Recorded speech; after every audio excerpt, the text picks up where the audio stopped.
Hello, everyone. Welcome, welcome, welcome. I am Yvette Jett, and I am the strategic leadership coach. And today I have the absolute pleasure of speaking with Amber Shields. And when I tell you, she's amazing. We were having a full conversation before we started. I think we could have kept talking, right, Amber? Like it I was think like, we oh my could goodness, have. we got to push the button. We have to push the button. But the way I met Amber actually was on a different social media platform, and I love what she had to say. And I thought it was so critical for educators to hear her message and just to hear her passion for education. And I had to give you your flowers. Now I'm gonna give it to you publicly. You didn't know I was gonna do this. But one thing that drew me to her, because she was so pretty. Like she is Oh, so pretty. And she's out there just doing her thing and educating our children and showing them representation, right? Because it matters. And so in her, she has extensive experience in education, over a decade of experience. So Amber, I'll let you introduce yourself. Tell us about the principal mom, and then we'll go into our topic. yes. Well, first and foremost, I'll have to thank you just for giving me the opportunity to come into this platform and have the opportunity to share with people who regularly engage with you. And thank you for what you're doing because leadership is so important. And I think it's important that leaders have individuals who are focused on helping them be the best version of themselves. But a little bit about me, I have, like you said, over a decade in education, and I've been from a kindergarten teacher to a third grade teacher, assistant principal, and most recently, I was a campus principal in a large urban school district for about 4 years, and it was an early childhood center. And so that position was definitely near and dear to my heart. Um, After working in that position for 4 years, I had the opportunity to expand my leadership by supporting Dallas County district leaders with early childhood efforts in their different districts. Early childhood is something that is very, very important to me. I think that a lot of times in education, if we got the foundation right, we wouldn't have to throw up these Hail Marys and all these other things that often happens in education. Mhm. So definitely was excited to take a step away from the campus to Mhm. the nonprofit space and expand my leadership in that way. Oh, wow. And you know what? You said something that's so important, starting it early. Oh, my goodness. That foundation is so critical. And I saw that you did some reading, teaching, and things of that nature. And Mhm. I mean, so you understand the importance of education early and doing it right in the early phases. So tell me, what made you go into leadership in the schools? Because, you know, you've been a principal mommy. So tell us a little bit about that. Yeah, I don't think if someone would have asked me 10 years ago, will you be a principal? I probably been like, not me. No, that's not for me. But Mm. somehow God had other plans for me. I was always a teacher leader. At the very first campus I worked at, I was a founding teacher. So I had a lot of opportunities at that campus to be responsible for development of systems on the campus that ended up being permanent fixtures in terms of how we did things. And I always enjoyed doing that. And I Okay. found as a teacher, I gravitated towards opportunities to create systems Mm. and to mentor other teachers. I remember having the opportunity to do peer observations, and I was like, I like giving people feedback and Yeah. going in other classrooms. But then when someone approached me about leadership, I was like, oh, no, no, no, no. I don't want the title. I just want to do it. And I Right. honestly had to be pushed by a mentor. Why Mm. not you? Why not you? And I was Mm. like, but I'm young, I'm this, I'm that. And they're like, but why not? Why not you? And so I think when I was posed that question, it really made me reconsider Mhm. my journey into leadership. And I was like, yeah, why not me? Wow. So I had an opportunity to expand my impact outside of the classroom. And I think that's the biggest thing that drew me to leadership. Within my classroom as a teacher, I could impact 25 kids. But if I'm supporting as a leader, I have the opportunity to multiply that across a building. Mm. And I really found joy in supporting not only students, but in supporting staff. So that was part of Okay. what encouraged me to go into leadership. That's so interesting because you don't hear many leaders understanding it from that dynamic, right? That and I'm a person, this is my philosophy for life, and I'm not going to change it. I want all the power in the world, right? Because I want to impact people and I want to do good for as many people as I can. And I'm just a firm believer in God. So I'm like, I know He's going to guide me in Mhm. the right direction.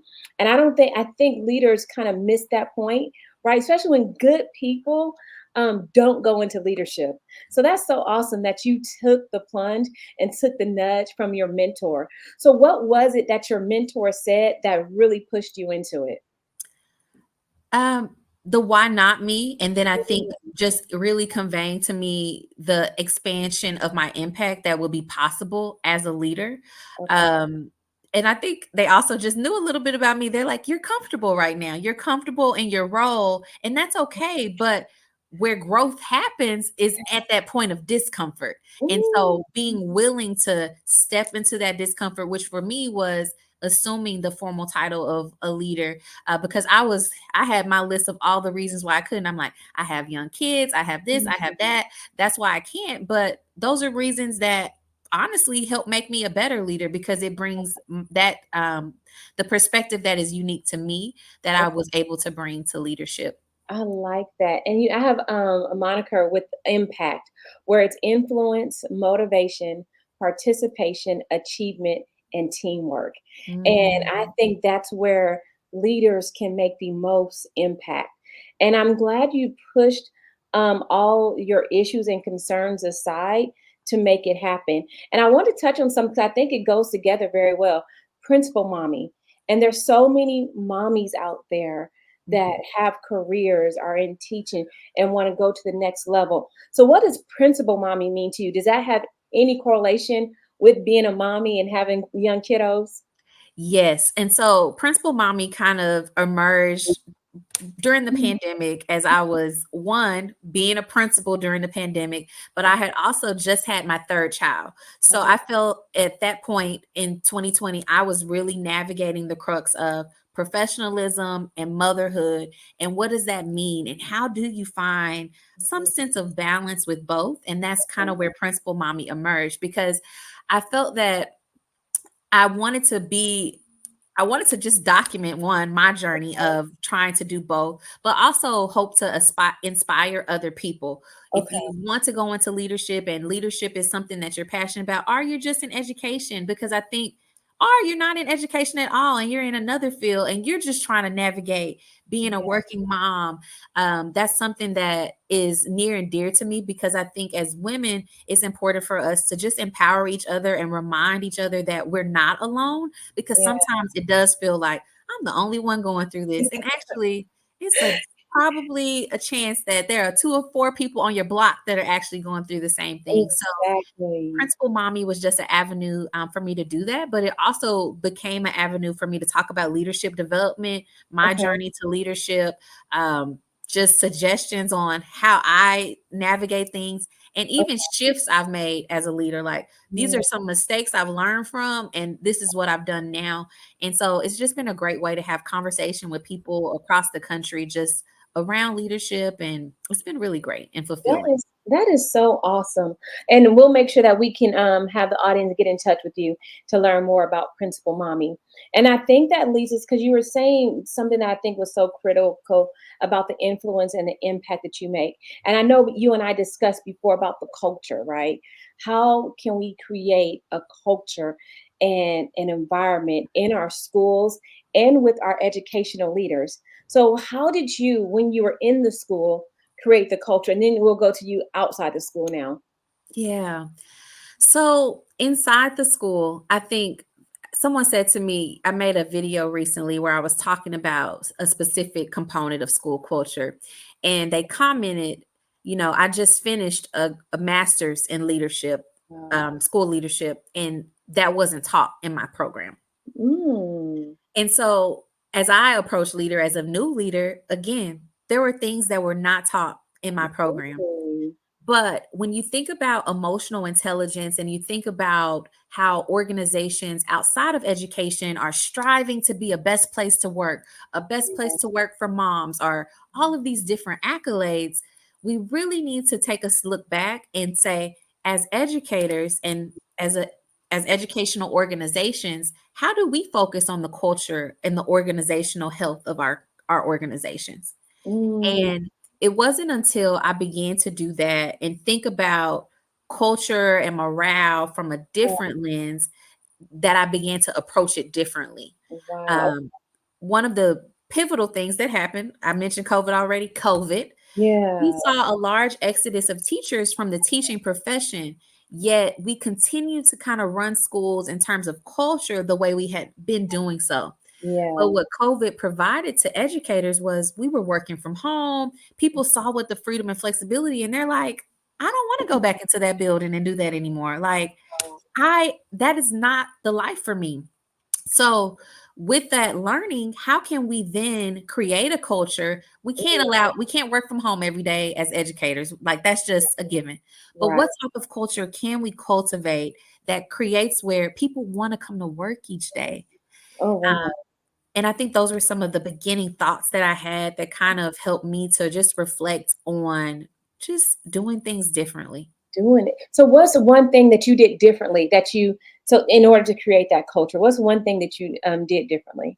I believe that everything starts with a vision and a plan. So I began to strategically plan for culture. What does that look like? How do I want people to feel in the building? Like, what are those values um, that as an organization we want to be true? So if one of those values is harmony, what does that look like? How do we create opportunities for harmony?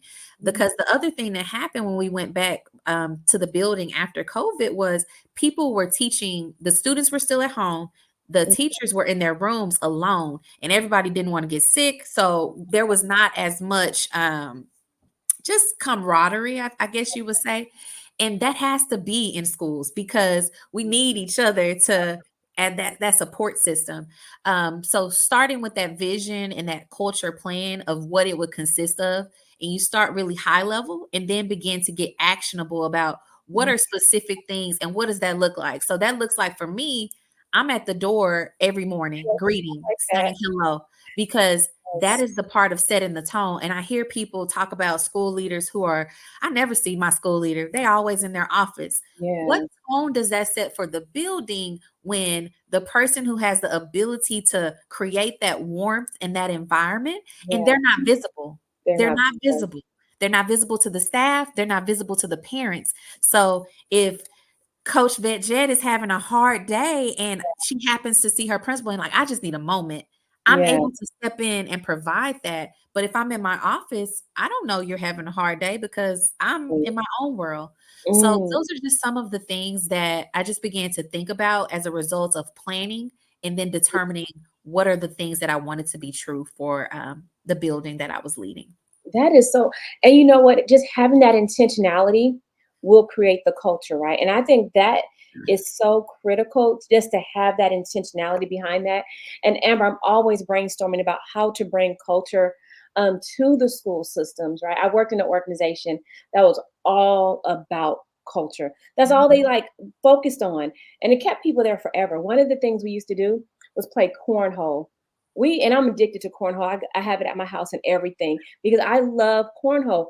We would stop working, and they always did it combined with the birthday celebration. We celebrated birthdays every month, and we played cornhole. We Mhm. played Uno. And I was speaking with another coach and saying, why aren't we doing that in the morning at schools? I get kids are moving, a lot is going on, but like, let's create a community. Not every parent has to be at work at 8 or 9 o'clock, right? Mhm. Say we get some cornhole out there in the front because the kids are there early and the administrators are there early. Just play a couple of rounds with the kids, I or love like that. just a couple of Uno cards with the kids, because school does not have to be hard.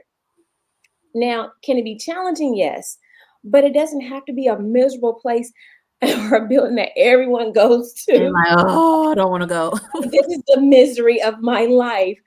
Because I was even having this conversation with my son. The whole purpose of school is to have a place of learning and growing. And Mhm. how can people ever love learning and growing if in the one place where they have to learn and grow isn't any fun? Like, That's so true. why would we want to be and learn forever if the place I go to learn is horrible? So how did, oh, this is a good one. How did your faculty and students gravitate towards that vision?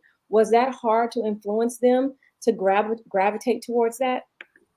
I think that when you're embarking on a change initiative, you'll have your early adopters, and then you'll have people who are like, I'm not so sure about that, are hesitant. But it's really important to continue to um, articulate what the vision is and what are the steps that you're doing to reach that vision. And so I love that you mentioned the morning time. So one of the things that we did in the morning was we played music, and I love the games. I'm like, I wish I would have thought about like having those big yard games or something for the kids to engage with. We played games, not we played games, we played music. We played music as the students were coming through the door, and the music may change depending on the time of year. But Okay. the one change that we did for the staff was greeting every kid at the door. So, Yes. and that starts from the curb all the way to the next door that they walk in. So if you open that door, my instructions to the staff members who are opening doors was, it's good morning. Let's have a great day. Not Yes. these are the words I want to hear. Like, I don't want you to just open the door, because that doesn't communicate to them that you are excited for them to be here today. And Okay. we often talked about, what is that Chick-fil-A customer service experience? Mhm. And why do people, when it's a Chick-fil-A and a competitor across the road, the Chick-fil-A line could be wrapped around that building, but I'm going to go stand in that Chick-fil-A I'm going line every Chick-fil-A time, every because time. I know that they're going to be moving expeditiously. They're going to have the workers outside ready to greet me. And that is the difference. And so I think my staff, as we began to conceptualize like what type of environment we wanted to be true, and Yeah. then also personalizing it to what would you want your child or your family member. I'll never forget, I had one of the staff when we were very early in this process of visioning. She said, at my daughter's school, they don't speak to me. They Mm, don't say hello. And it does impact how I feel about her going there. yeah. And I said, thank you for raising that concern, Mm, because the same way you feel is the way that other parents feel when they drop their children off at this school.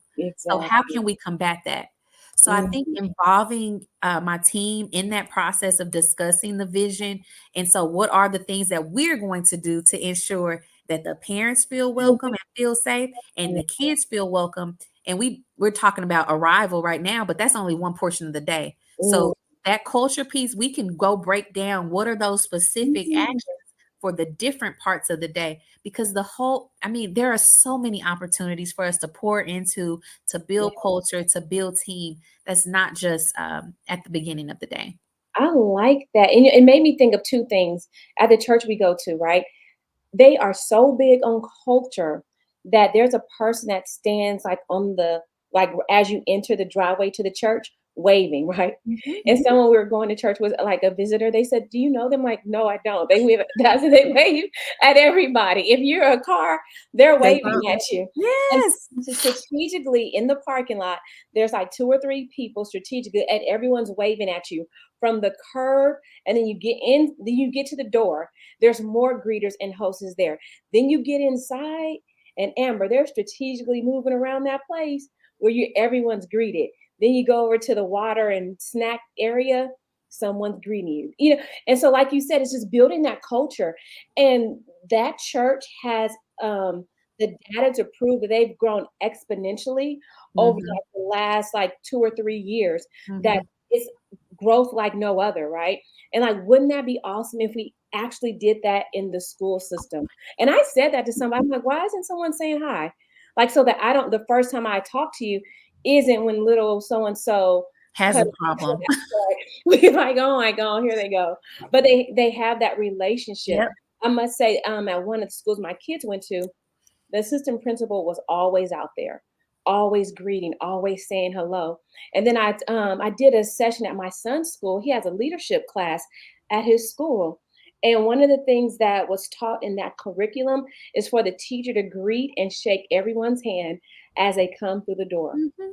Amber, when I tell you that was the most well-behaved class I've ever seen, my own child was like, I'm like, oh, you act like I taught you something. Thank you, Mhm. my child. It was a whole different environment. And you could just tell the dynamics of the classroom were changed because of the interaction they Mhm. had and the culture they were building. So how do you spread that like throughout the whole school? It starts with intentionality, like even hearing about the church example is a great example. I think that we know that that's not happening by happenstance, right? Yeah. That person just didn't randomly show up and decide to stand there. The greeters didn't just say, hey, I'm going to greet Mm, today. There was some intentionality and strategic planning on the front end. So in mm, order for our schools to get to a place to where we have these systems, there has to be some planning that goes into it, okay. and some vision setting. And Mm, oftentimes I was looking for other ways to systematize my culture. I think it's okay. important to systematize culture. In Okay. education, we have a lot of systems around instruction. And Okay. so one of those systems is you should meet with your leadership team once a week and discuss Mm, the instruction, the state of instruction in the school. That's a great strategy that will support improving student achievement. But equally important in my mind is culture. So how mm, are you and your team checking in on culture daily?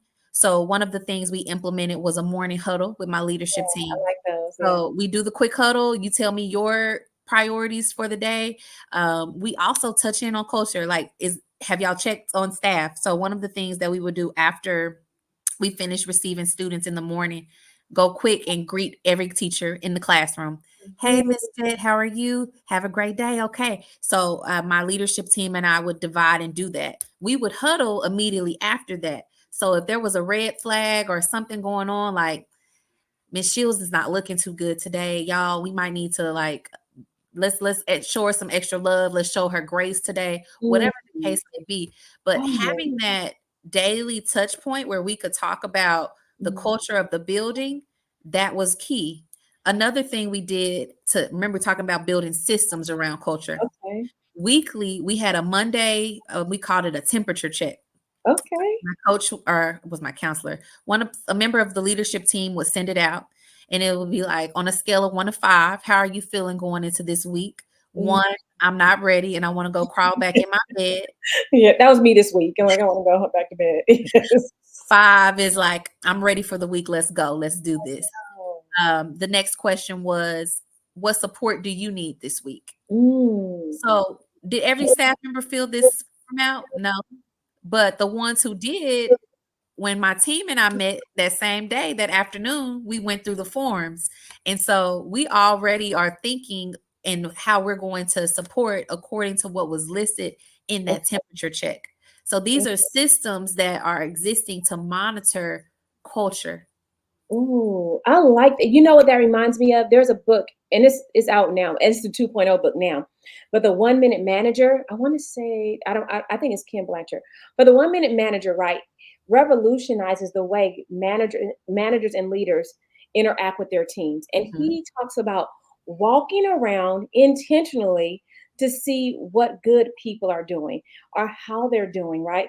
Because you know the stigma when the principal comes around, like, oh my God, the principal's here, and everyone scatters or like they get like they start straightening up and no one's throwing paper, Or they so send text messages. She's coming, y'all. She's coming. and you hear all the dings going off and are silent, like vibrate, like, okay, yeah, I'm coming. But that culture, Amber, when you're walking around looking for the good, changes the way people interact with you. So tell me, because this is good, right? I mean, I think you need to teach this to a lot of principals. As a mom, right? As a mom, I would have loved you as a principal, right? Because I taught Oh, my principal, like, don't bring Miss Jet up here because she's gonna talk forever. One time, the assistant principal, I don't know what, he just called me to inform me my son wasn't in trouble. I could tell he's ready to get off the phone. I was just talking because I love talking to educators and administrators. I know they like, we are so tired. Can we go? Like, no, I want to keep talking. So I would have loved to have talked to you and have you in the school. So how do you transition out of the school, right? Making all that impact into what you do now? yes. Um, So honestly, I wasn't necessarily looking to transition out of the school setting, but I had an opportunity to expand my impact, and that's kind of Mm, how my journey has been okay. into leadership. And I see the same as the position that I'm in now, an opportunity to expand my impact. Okay. Because I don't directly in my current role work with campus leaders, I really try to use Principal Mommy and my platform in that way to engage with aspiring leaders, current leaders, just about things that they can do to continue to innovate in their leadership, specifically with regard to culture, Okay. because school culture honestly should be viewed just as important as student achievement, because if the Mm, people aren't happy, that's impacting the students, okay. and the people being the students and the staff. We've Mm, seen nationally some walkouts with teachers and leaders, and we've seen students walk out. mm, We really have to reimagine how we do school in this country. And that starts with being more strategic with the culture that we create. What are the feelings that students and staff feel when they enter our buildings? And mhm. is it something that invites them to come back every day? Yeah. Because it shouldn't be a dreaded place. So if Mhm. you dread going to the place that you're going, how do you think you're going to perform when you get there if you already don't want to be there? And Exactly. that directly negatively impacts student achievement and how they're doing. But I think it was Rita Pearson who said, kids perform for people that they like. So, how are you building those relationships? Because that's part of culture too. If you never show, and I see it, and I've never taught secondary, but in middle and high school, if you're just more of an authoritarian figure, and not that you should try to be their friends, but if you're not building relationships, learning what their interests are, and incorporating that into how you navigate the classroom, they may feel disengaged. So that's a part of culture as well, is thinking about the students as our customers and how we Mhm. create an experience in the business world that would best fit and best suit our customers. Oh my God, that is powerful because people buy from who they know, like, and trust. They do business with who they know, like, and trust.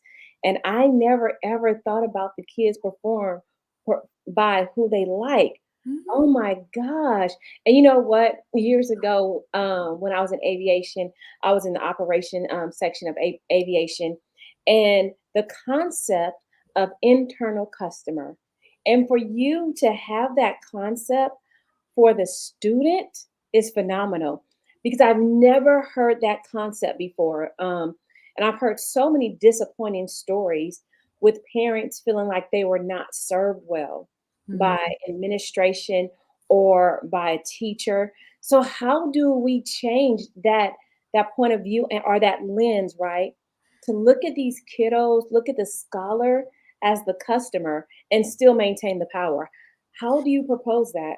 There are so many lessons that can be taken from cross industry. And I think in education, we need to do that more. Okay. I love reading Harvard Business Review. Like I love reading business articles in general as a principal I did. And I mean, even now, but you can draw so many clear parallels to education and Mhm. how to function, how the organization should function. So one of the books my team and I read, and I'm going to butcher the title. So we were doing a Disney theme at school one year. We did a theme every year because that was part of our culture. Our Oh, culture was we do themes because we want the environment to feel magical. yes, So this specific year, we did Disney as the theme. And as a leadership team, we read a book around Disney's culture. yes, Anybody who's ever been to any Disney park knows that Disney is known for their culture, their yes. customer service, and the experience they create. Mm, So my challenge to my team was, what would it be like for us to implement these principles that Disney has found that works for them? One of their yeah. principles is say yes as much as you can. So if you ask anybody working in a Disney theme park, like, can I get this? They're going to try to make it happen for you. Yes, What does yes. that look like for us to do that in a school setting for the teachers and for also for students? Like, as much as we can say yes, let's say yes. This Yes, student wants to start a random club that we never heard. Okay, yes, let's try to yes, make that happen. And so I think us being able to see these multi-billion dollar Disney is yeah. able to implement these things. And yes, you can argue like education, we don't have any money, like fiscally, Mm, like some of these things are not possible, but saying yes is free. exactly. Oh, wow. That So oh. applying those basic principles that we can use to improve. And I'm trying to think about some more, but in the book, it also talks about just the beautification of Disney. In Disney, there is somebody constantly picking up trash. There is not there, that is a part of the environment. If Yes. we in schools would approach it with that same lens, because I would have some colleagues who they wouldn't see the point in like the beautification. And I was very particular about like my bulletin boards, like everything within my school building. Like I Mhm. wanted to look a certain way, but just how Disney cares, that's how we should care in schools. Because what message does that send when we don't care about the environment? Your environment is also a part of your culture. It helps to cultivate that. Ooh, you know, that's so powerful. And I studied Disney, and they have like a leadership program down at Disney because Mhm. they have one of the best leadership trainings like in the world. And we went to Disney over the summer, Amber. And you know, I love Disney. I'm a big kid, right? I think I was more excited going to Disney World than my kids were. I'm like, "Oh my god, I'm at the happiest place on earth." And to this day, it was Minnie Mouse. I won't tell you I have another story. I'll tell you that another time. But it was Mickey Mouse and like Walt Disney, and they have a statue, and I took a picture of it and it's my screensaver. It's interesting that you said that. It's my screensaver now because anything is possible. It Mm, just takes magic. I mean, for someone to create a probably multi-billion-dollar industry off of fun, no one would have thought that, right? yeah. But you will spend your whole mortgage, the rent, and the kids' savings just Going to Disney. and it's Yeah. gonna cost your arm and a leg. But like you said, it's the culture and environment. We were leaving and we had went out the wrong exit. So if you see me, right, if I'm hot or if I'm tired, I am not the same person. So don't catch me at Disney when it's like 100 and something and it's muggy and Mhm. I'm tired, right? So we went out the wrong exit. And so we had to go right back around. And the lady was so nice. It was probably like 9 or 10 o'clock when they were closing. She was so nice. I know she was tired because she had on way more clothes than I did. Because you know she's in full uniform. She has to swipe and like check everyone's bag. I mean, and just like just in school, you're checking bags, you're Mhm. checking kids, and she was so tired, and I was so cranky, just like kids are. I was so cranky. She like, did you have a good time today? Like, yes. Like, she's Like, like, don't talk to me. I feel so. I want to see her again because I was so bad. And she's like, "Oh, great." She's like, "So where are you going now?" I'm like, "Home." Like, but just creating that culture because she knew what she was called to do, right? And she Mhm. knew that she still had to serve the customer in spite of the customer.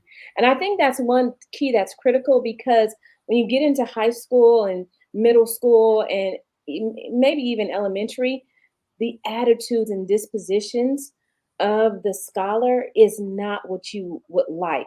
So how do you break through to them, Amber? So we talked about the staff, right? And said we can kind of manage the adults, right? Because that's their livelihood.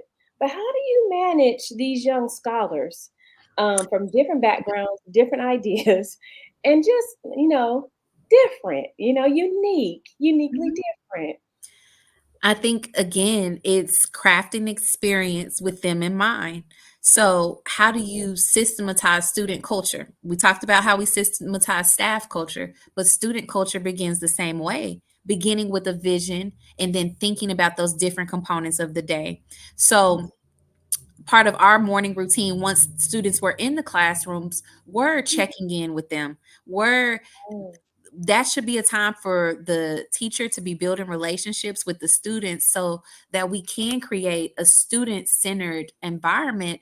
mhm, Because if you're engaging with them for 5 to 10 minutes every morning about how are you doing, what do you like to do outside of school, what are you going to do this weekend, oh, what kind of shows do you watch, you mhm, can then take that information that you've collected and we can create experiences, we can create activities that are aligned to their interests. oh And my so sometimes you just don't know how much even a simple asking people questions about them what impact that has on their lives. And I know it does get more complex the older the students get, in terms of what those systems and structures could look like to honor them and to create a design or environment in school that's centered around them. But I think that's the problem when we don't do that, because Mm, our kids love video gaming. And you mentioned church, so I have a church example of something that I said, if we could do that in school, that would be awesome. We attended a church once, and where outside of the children's ministry, they had video games where the kids could mm, play before they went inside church. And ooh, the kids loved it. And maybe it was just 15 minutes that they got a chance to do that, as drop off was happening. And then they went into their actual routine. But yeah. that's what I mean when I say reimagining. And of course, they had it in a casing where nobody could break it. It was just, you know, How on fun. ball. But those type of things where it's like I see myself reflected in the experience that is being curated for me, I think that speaks to students. I know there are some teachers, and I've seen this in secondary, and I'm like, oh, that's such a great idea. The first few weeks of school, they have the students submit songs that they like, and Oh, they create a playlist. And so maybe the first 10 minutes of every class is quiet writing time, but the music that's playing in the background are the songs that the kids submitted at the beginning of for the year, of the things that they're interested in. So those are little things that yeah, are a part of student culture, and students being able to see like there is some consideration about my thoughts, my right. interests being taken into how I am attending school, instead of everything just being because I said so. This is how we That, do it here. yeah. I don't do that. Like, we Mm, have to get away from that, because these up and coming generations, they mm. know what they like, they know what they're passionate about. And so, how can we just begin to immerse their interests and their passions into school, so it's not necessarily, we don't have to adhere to the traditional sense of doing things? Oh, wow, I like that. And you know what, that brings up another example I have. My son, he's my social butterfly. So I do have two kiddos, but I have one that's a social butterfly and I have one Okay. that's an introvert. So you don't hear many stories about the introvert because she's quiet. Like she's quiet. But this extrovert, socialite, right? He had a teacher that he loved. And the teacher would talk to them about everything. The stories that I would hear about everyone in the class, I was, it was like jaw dropping because, like, he knew everyone's business. I was like, wow, they do that, and what their parents do that, like what, their parents make that much money, what? Amber, then I had to say, so what are you saying about me? Amber, when I found out that young little scholar was telling that teacher all my All business, your business. all my so the teacher knew my salary, the teacher knew everything I've done, the teacher knew where I grew up, the teacher knew my whole life, right? But they were amazing, right? They were amazing. And even when they transferred to a different school, all the kids saw them at a game and they lost their mind. You would have thought Mhm. Chris Brown or Usher walked up in the stadium, and I'm telling you, droves of kids jumped out the stands just to go speak to them. I was Wow. like, I mean, and they were phenomenal. Honestly, they were a phenomenal, phenomenal teacher. But like you said, it's building that relationship with the kids, right? Building that relationship with as many as you can Mhm. to get to the heart of who they are. And I think that's what's critical is I think at some point though, you have to care as a person. Yeah, You have you to do. care for another. So with that, now you said this, which leads me to this next question. Where do you envision the future of the culture and education? Hmm. My hope would be that, um, district leaders Mm, continue or begin, because some of them are not yet, okay. continue or begin to prioritize culture. Okay.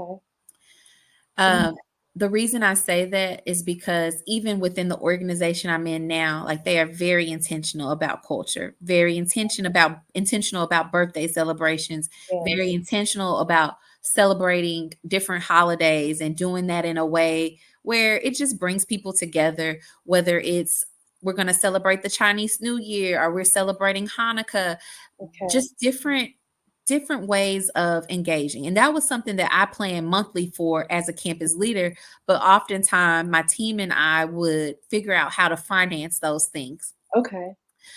I think that my hope is in order for culture to be a focus more in education, our district leaders who sometimes did not come up during a time where culture was prioritized. So Mm, since they're far removed, there might be like, we don't need to do that. You don't need to celebrate nobody's birthday. Y'all get paid to come to work. You come to work, you go home. That's how this works. So we have to just have an open mind to looking at those cross industry examples. What are other industries doing to celebrate culture? What mm, does that look like to in the district that I worked in? They recently just started doing anniversary pins to recognize the years of service. That had never been done before. But what? other companies have been doing that. Industries have been honoring people, 40-year employees, 30-year employees in education, and you have nothing. You have got nothing. They have given you Really? nothing. So there Wow. are so many examples of things that we could be doing in education that could create and cultivate a better culture, but it really starts at the top Okay. because there's only so much that our campus leadership can do. Campus Okay. leaders can try, and if Okay. they don't have the blessing of the senior leadership, then some of those efforts may fail. I get a lot of comments on some of my culture videos. Well, how do you pay for this? How do Ooh, you do that? And mm, so those are great questions. Great questions. If you don't have the funds or you don't have the PTA or okay. PTO support to be able to finance doing these things, you have to get creative. Well, what Mm, if I'm so stressed with my regular part of my job, like I don't have the capacity to do that? yes. So that's where it really helps to have supportive leaders. I Yeah. had a very supportive supervisor who's now a mentor, and she Wow. frequently talked about curb to classroom, frequently talked about Mm, how do you create the experiences. We had principal meetings where it was just principals, and she would create a theme for us during the meeting. okay. And what I took is that gives me permission to then go and do this type of stuff for my team. Okay. And I know the impact that it had on me to come in and see, oh, it's October and you thought enough to put pumpkins and to Mm. do, and I know everybody's not cutesy, but some of that stuff just shows extra care. I like that. And it's interesting that you said that because I coach teams according to an agile framework. And I wrote a paper because I'm in my doctoral program of strategic leadership. And one of the things I focus on that's needed for leaders now in this generation with this culture and to build culture is an agile state of mind, being agile in the way you lead because it leads to flexibility and it leads to transformational leadership. And it Mhm. seems like that's what's needed um, overall, right? An Yes. agile mindset and being transformative, right? How are we going to transform the culture in the schools and the culture with the students? So how do we go forward and resolve these challenges? I think that some resolving challenges first starts with acknowledging that there is a challenge. Okay. So Mm, there are certain education spaces, educational systems that are not currently evaluating their culture.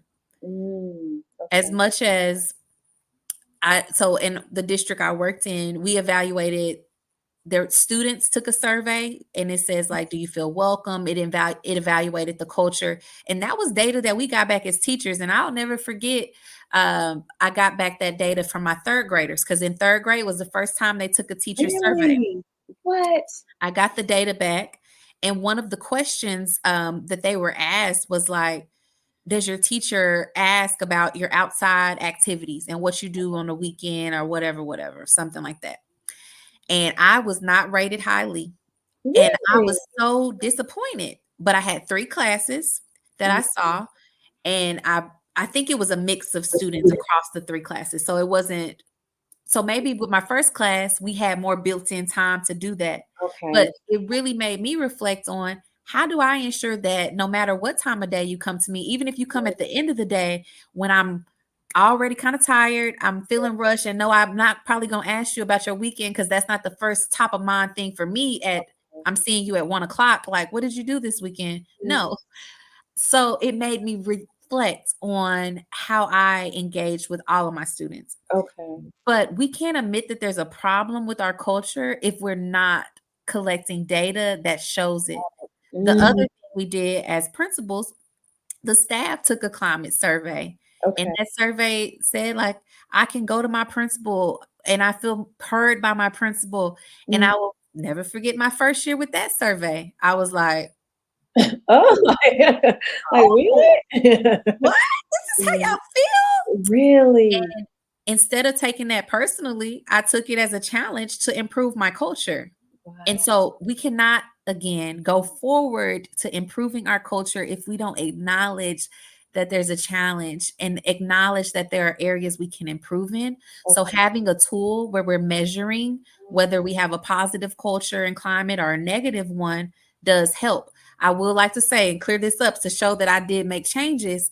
By the time I left my last climate and culture survey, my campus ranked in the top 10 of about 150 elementary Yeah. schools What? because of the changes that I made to Yes. respond to that feedback about culture. Mm, And my old staff still calls me now and says, I actually went to lunch with one of them this week. And what he told me, he was like, I knew you were a good principal mm, while you were there and while you were my principal. But now that I don't have you anymore and I'm kind mm. of comparing, doing a little comparison, you Wow. are, I'll probably never have a principal like you again. Oh, And wow. he said it was because of my focus on culture, and Mm, that then allowed them to be the best teachers that they could be. really? That is so powerful. Because that was going to be my question, like what shaped and transformed you into the principal that you were. So do you mentor others along the same lines that you were mentored and that situation made you transition to? Yes, I do. I offer like one-on-one coaching, but I also just am a firm believer in picking up other people as you climb. So Mm, anytime somebody reaches out to me, like, I have a principal interview, I need help, okay. I help them because there were people who helped me and who have been strategic in my journey. And Okay. so that's another reason I'm really passionate about supporting aspiring leaders Okay. because I made this comment earlier. There's some things they don't teach you in school. So Mm, I would rather let me just share some practical wisdom from you with you from application that I know from my experience that no, they probably can't give you a book to read about this because there is not one, but I can give you these little nuggets.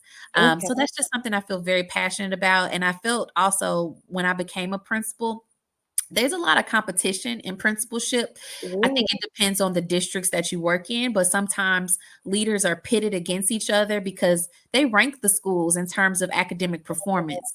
And oh wow. so if you feel like this school is doing better than your school but I don't operate like that because I think that we all have I operate in an abundance mentality. Is more than enough and all these kids need to improve in achievement. So I'm not Mm, in competition with anybody. What wow. I'm in competition with is myself from yesterday. Am I better than Yeah. who I was yesterday? And once I realized that there was this competition, I kind of committed to myself, like, how can I not be a part of the problem and not contribute to that with other principles that come into this? How can Okay. I show, like, you need this resource? I'll email it over right now. You need Mm, this? I got you. Don't forget they said to do this because okay. it's having that kind of network and kind of collaboration that we can all thrive. Yes. Oh, wow. That's so powerful. So, say that there's a principal wanting to go into that level of leadership. What nuggets or knowledge would you give them? Whew. Um, I would tell them that hmm, go into leadership for the right reasons Okay. because Mm, leadership is definitely not for the faint of heart, and I'm sure that's across industries. mm, You are you can a lot of times in education somebody was a really good teacher and then they become an administrator yeah. because you were such a good teacher. Sometimes the skills that are needed to be a good teacher are not the same skills that are needed to be a good administrator. And Got I'm not saying that you should, we do want people who have strong instructional knowledge to go into leadership, in school leadership. So I am saying that, but I'm not, sometimes they don't have the people skills. got it. They don't have the self awareness.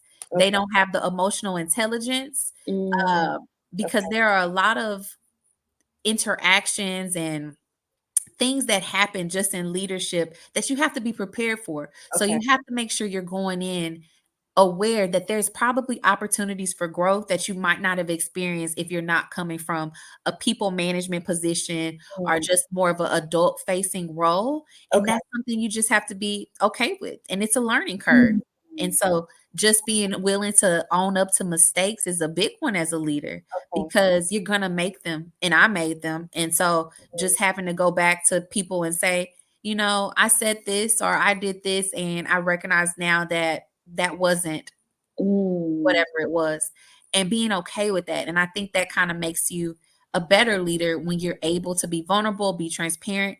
But if you're going into leadership for the wrong reasons, then mm. it'll be harder to do those things because you'll be so focused on the other reasons you decided to go into leadership. Wow. Yeah. That is so key because you have to love it, right? And like you said, the forward-facing type of leadership is so different and critical. So, do you think a person has to be a teacher first or an education to be a good leader in education? Yes. Really? Tell me why. At least a school leader in education for sure. Like you can't, Okay. I don't think you could, yeah, just That's a whole different topic, but we okay. can, yeah, we could go. Mm. Yeah. No, I don't think so. Really? Okay, that's interesting. Very interesting. Okay. So how do leaders in education stay motivated as challenges and situations pivot Mm. inside their schools and organizations? How do they stay motivated? This might sound cliche, but I think you have to stay you have to stay connected to your why, Okay. Mm, because challenges are going to come, because it's a people facing business where you're dealing with stakeholders, students, parents, community members. And in the nature of dealing with people, things are bound to happen. okay. Conflicts are bound to happen, challenges, problems. And when they do happen, I think it's very important that you're able to disconnect your why from Mm, that problem. okay. Because if you just choose to focus on those problems that happen, it can be harder to be like, I'm to stay motivated. It's harder to stay motivated. But when you remember what's at the center of why you do what you do, and that's not always easy, Mm, but when you stay connected to that, it can make it easier. The other thing is surrounding yourself with like-minded individuals. I mm, had mentors and people I was able to call and be like, "Hey, okay, so this happened. okay. I really want to quit, but what would Yeah. you do?" What would you do? And they're like, "Okay, you'll get through this. This will be done Mm, in a few days. Like, this is just, it seems really big right now." But you need those people to help you stay grounded, because when you don't have those, leadership already feels lonely. But mm, when you have people you can call and lean on to remind you that this is short term, it's not long term, it'll be over eventually. That really does help. so having a good community that makes a lot of sense. So this is the last question. We're rounding the corner to our time. So I'm building a playbook for leaders. What is one or two things that you wish you knew going into leadership that you wish someone had told you, or you wish you knew just by experience? What's that thing that you could put in the playbook? Like, this is it. Remember this as you go into leadership. I would say to check in with people often. And Okay. so having those systems around, like just checking in, not necessarily about the work, but just about like Mm, how they're going, how things are going, feedback for you. Like, what can I do to be a better leader to you? mm, And so having those things kind of scheduled throughout the year. So somebody did give me the advice, like when I got hired as principal, sit down with all of the staff, have yeah, questions that you ask them. So I did like a sip and chat and invited them to a local coffee shop, and just asked them a few questions like, what do you need from me in a okay. leader? I wish that somebody would have told me to do that like ongoing, Sometimes Okay. it's hard to hear, and that's why we don't do stuff like that. But I Okay. think I would tell a aspiring leader as a part of the toolkit to continue to get that feedback because it's only going to make you better.